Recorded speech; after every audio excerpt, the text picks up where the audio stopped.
ప్రజల వైద్యావసరాలు తీర్చేందుకు ప్రాధాన్యతనిస్తోంది రాష్ట్ర ప్రభుత్వం. పేదలకు మల్టీ స్పెషాలిటీ వైద్య సేవలు అందుబాటులోకి తెచ్చేందుకు ప్లాన్ చేస్తోంది.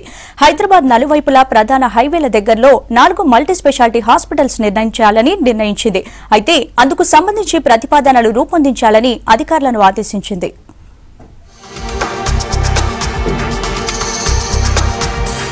రాష్ట్రంలో వైద్య సేవలు మెరుగుపరిచేందుకు చర్యలు తీసుకుంటోంది రాష్ట్ర ప్రభుత్వం. హైదరాబాద్ కు నలుదిక్కులా 4 మల్టీ స్పెషాలిటీ హాస్పిటల్స్ నిర్మించాలని నిర్ణయించింది. 750 పడకల సామర్థ్యంతో వీటిని నిర్మించాలని డిసైడ్ అయింది. ఒక్కో హాస్పిటల్లో 250 పడకలను మాతా శిశు సంరక్షణకు కేటాయించనుంది. ఆసుపత్రుల నిర్మాణానికి సంబంధించి ప్రతిపాదనలు రూపొందించాలని రాష్ట్ర వైద్య సేవలు మౌలిక సదుపాయాల అభివృద్ధి సంస్థను ఆదేశిస్తూ ఉత్తర్వులు జారీ చేసింది ప్రభుత్వం.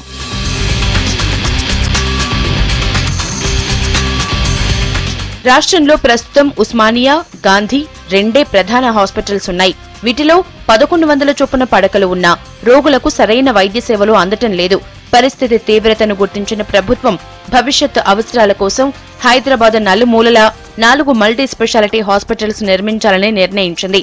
హైదరాబాద్ నుంచి వరంగల్, నిజామాబాద్, విజయవాడ, మహబూబ్ నగర్ వెళ్లే హైవేలకు దగ్గరలో హాస్పిటల్స్ నిర్మించేందుకు ప్లాన్ చేస్తోంది ప్రభుత్వం.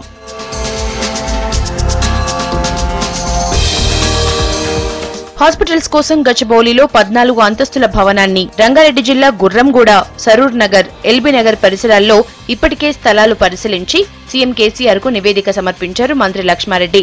ఎల్బీ నగర్ లోని విక్టోరియా మెమోరియల్ హోమ్, రాజేంద్రనగర్, పేట్ బషీరాబాద్ పోలీస్ స్టేషన్ పక్కన, మియాపూర్ బస్టాండ్ పక్కన సూపర్ స్పెషాలిటీ హాస్పిటల్స్ నిర్మాణానికి ప్రతిపాదనలు రూపొందించాలని ఆదేశాలు జారీ చేశారు సీఎం కేసీఆర్. అవసరమైన నిధులు, బిల్డింగ్ ప్లాన్, అవసరమైన మానవ వనరులపై ప్రపోజల్స్ రూపొందించాలని సూచించారు. హాస్పిటల్స్ నిర్మాణానికి 1500 కోట్లు రుణంగా తీసుకోవాలని నిర్ణయించింది ప్రభుత్వం. నిర్మాణాలన్నీ రాష్ట్ర వైద్య సేవలు మౌలిక సదుపాయాల అభివృద్ధి సంస్థ చేపట్టనుంది. 2018 చివరి నాటికి కనీసం 2 హాస్పిటల్స్ నైనా సిద్ధం చేయాలని పట్టుదలతో ఉంది రాష్ట్ర ప్రభుత్వం.